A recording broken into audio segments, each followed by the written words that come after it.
नमस्कार।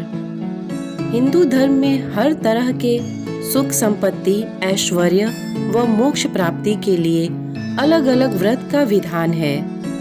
इनमें एक व्रत रूप और सौंदर्य प्राप्त कर विवाह योग बनाने सहित सभी सुख भोग प्रदान करने वाला अनंग त्रयोदशी व्रत भी है, जो मार्गशीर्ष मास के शुक्ल पक्ष की त्रयोदशी तिथि को किया जाता है।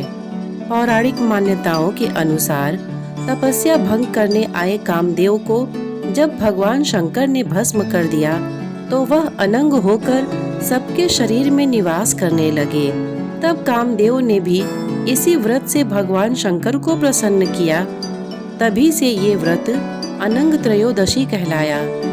भविष्य पुराण के अनुसार जो इस व्रत को विधि पूर्वक करता है उसे आयु, बल, यश, सौभाग्य और सभी सुखों के साथ अंत समय में शिवलोक की प्राप्ति होती है। यह व्रत मार्गशीर्ष मास की शुक्ल पक्ष की त्रयोदशी को होता है। इस दिन व्रतकर्ता को स्नान कर इंद्रिय नियंत्रण रखते हुए भगवान शंकर की शशि शेखर नाम से पुष्प, धूप, दीप, नैवेद्य और फूलों से पूजा करनी चाहिए। तिल व चावल से हवन कर एक समय भोजन करते हुए रात को शहद का सेवन करना चाहिए। मान्यता है कि इससे व्यक्ति कामदेव के समान सुंदर हो 10 अश्वमेध यज्ञ का फल प्राप्त करता है। पौष शुक्ल त्रयोदशी में भगवान शंकर का योगेश्वर नाम से पूजन कर चंदन, माघ मास की त्रयोदशी को महेश्वर नाम से पूजन कर व्रती को मोती के चूर्ण का सेवन करना चाहिए।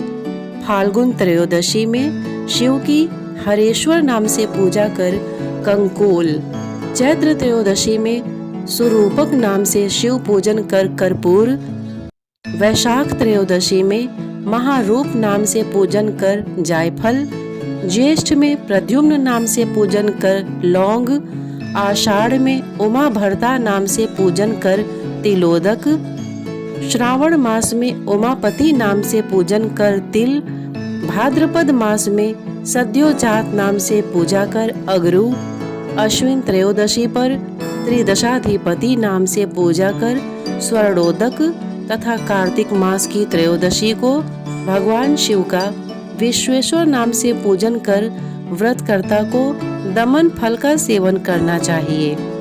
इस तरह साल भर व्रत के बाद उसकी समाप्ति करनी चाहिए, जिसमें कलश स्थापित कर उसके ऊपर ताम्रपत्र और ऊपर शिव प्रतिमा स्थापित करें। ऊपर सफेद वस्त्र आच्छादित करें। फिर उसका पूजन कर उसे शिव भक्त ब्राह्मणों को प्रदान कर अपनी इच्छानुसार गाय, छाता आदि दान करें। मार्गशीर्ष माह में श्री कृष्ण और शिव का आराधना उत्तम फलदायी मानी गई है। भगवान शिव के प्रमुख व्रतों में से एक है अनंग त्रयोदशी व्रत। ये व्रत मार्गशीर्ष और चैत्र माह के शुक्ल पक्ष की त्रयोदशी को रखा जाता है। ये दिन शिव, पार्वती, कामदेव और रति को समर्पित है। भविष्य पुराण के अनुसार इस दिन व्रत कर शंकर पार्वती की उपासना करने से प्रेम विवाह में आ रही बाधाएं दूर होती हैं। साथ ही यश, बल, धन प्राप्त होता है।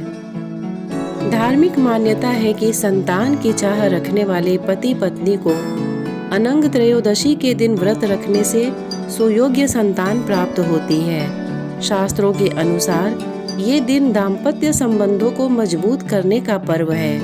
कहते हैं कि इस दिन भगवान शिव और माता पार्वती के साथ कामदेव और रति की पूजा करने से धन, ऐश्वर्य, स्वास्थ्य और सुख समृद्धि की वृद्धि होती है। अनंग त्रयोदशी के दिन ब्रह्म मुहूर्त में पूरे घर की साफ सफाई करें और सूर्योदय से पूर्व स्नान कर व्रत का संकल्प ले। सर्वप्रथम गणपति का पूजन करें। उसके बाद पंचामृत से शिवलिंग का अभिषेक करें। शिवजी को चंदन, रोली, मौली, फूल, सफेद मिठाई, बेलपत्र चढ़ाएं।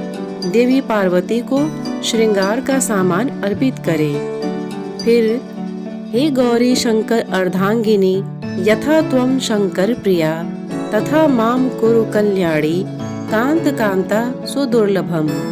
इस मंत्र का जाप करें। अब कामदेव से अपनी मनोकामना पूर्ति के लिए प्रार्थना करें। संध्या काल में आरती अर्चना कर व्रत का पारण करें। शास्त्रों में कहा गया है कि प्रेमियों के हृदय में जब यौवन अंगड़ाई लेता है, कामदेव के फूलों से बने धनुष की कमान स्वरविहीन होकर उन पर वार करती है। यानी कामदेव जब कमान से तीर छोड़ते हैं तो उसकी आवाज नहीं होती। इसमें फूलों के बाणों से आहत हृदय प्रेम से सराबोर हो जाते हैं। ये एक भाव है जो प्यार करने वालों के प्रेम में समाहित हो जाता है। रति काम महोत्सव की यह अवधि कामोदीपक होती है। आज के दिन प्रेमी जोड़े और दंपति अपने संबंधों को मजबूत करना चाहते हैं तो कामदेव और उनकी पत्नी रति के साथ शिव पार्वती का पूजन करें। प्रलय का प्रतीक भगवान शिव का तीसरा नेत्र पहली बार कामदेव के कारण खुला था। शिव की साधना में विघ्न डाल रहे कामदेव को भगवान शिव के तीसरे नेत्र ने भस्म कर दिया था। अनंग त्रयोदशी व्रत कथा। जब भगवान शिव सती के वियोग के कारण ध्यान में लीन हो गए थे, तारकासुर नामक असुर ने स्वर्ग लोक पर कब्जा कर लिया। उसके अत्याचार से तीनों लोक में त्राही त्राही मच गई। देवताओं को मालूम चला कि तारकासुर का अंत शिवजी के हाथों से ही हो सकता है, पर उस समय वे ध्यान में मग्न थे।